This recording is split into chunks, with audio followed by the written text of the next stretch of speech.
Welcome back to the channel, guys. We're taking a look at Century Age of Ashes here on the Edge browser at 1440p 120fps, that new feature added to the RTX 3080 tier on GFN. So let's start with our settings on the Edge browser. Happy to say we can max out our bitrate now to that 75 megabits per second. We've got 1440p and 120 FPS. This makes a big deal for me because typically I could only use the PC app for this. So getting into the game, we'll take a look at these settings real quickly. Of course, we're still running 1440p and we are at the high preset, no motion blur, and the advanced video settings are not available just yet. Otherwise, we'd be able to dial things in more, but this will work for our testing.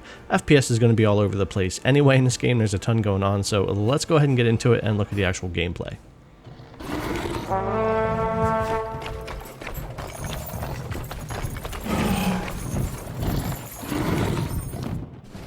Alright, so first off, before I talk about the performance here on the Edge browser, I gotta say I'm really enjoying my time with this game. I don't know how I missed its release. This is a new free-to-play. The game itself isn't new. It's newly added to GFN this week. It's a free-to-play game on Steam, Century Age of Ashes, and you're basically flying around with dragons doing PvP. Right now I'm doing 6v6, and with House of the Dragons coming out this weekend, it's perfect timing, and I've just been having a ball with this game the past couple of days. I don't know how I missed its release before. It's got like over 13,000 very positive reviews on Steam, and I highly recommend it if this is the kind of thing that you enjoy playing and haven't tried this yet. I'm really enjoying it. I'm staying away from the store, don't want to dump any real money or anything, but I want to see how much I can do here without having to drop any money. But besides that, game's a lot of fun, and its performance on the Edge browser at 1440 120 is really good. This feels just as good as the PC app to me. Normally I only use the PC app for my testing. It runs the best. It gives me all the features with the 3080.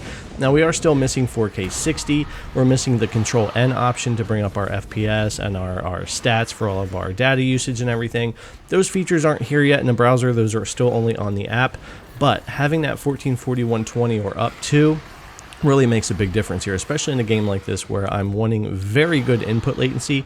And I'll say on the Edge browser, the input latency feels now at 120 FPS just as good as it does for me over on the PC app. Really good here. I've played quite a few games, not just this one, and I'm really enjoying it. Now when it comes to picture quality, I haven't done any side-by-side comparisons yet. We'll probably get into that in the future here, but I will say just holding a nice steady clear picture, no pixelation, a high bit rate, not worrying about stutters. Yeah, it's right on point, just like the PC app for me. So I gotta say, the 120 FPS in browser is running way better than I anticipated, and I'm really having a lot of fun with this game, a lot more also than I thought I would, and I'll probably be playing it all weekend and getting ready for House of Dragon coming out this week as well. I don't know if anybody else is looking forward to that, but I felt like this was the perfect game to kind of go with it this weekend. But anyways, guys, really happy with the game, really happy with the performance on the Edge browser. I've also done a little bit of Google Chrome and some other games, and it's all working just fine for me. Anyways, I'll leave it with a little bit more gameplay and performance you can check out here on GFN.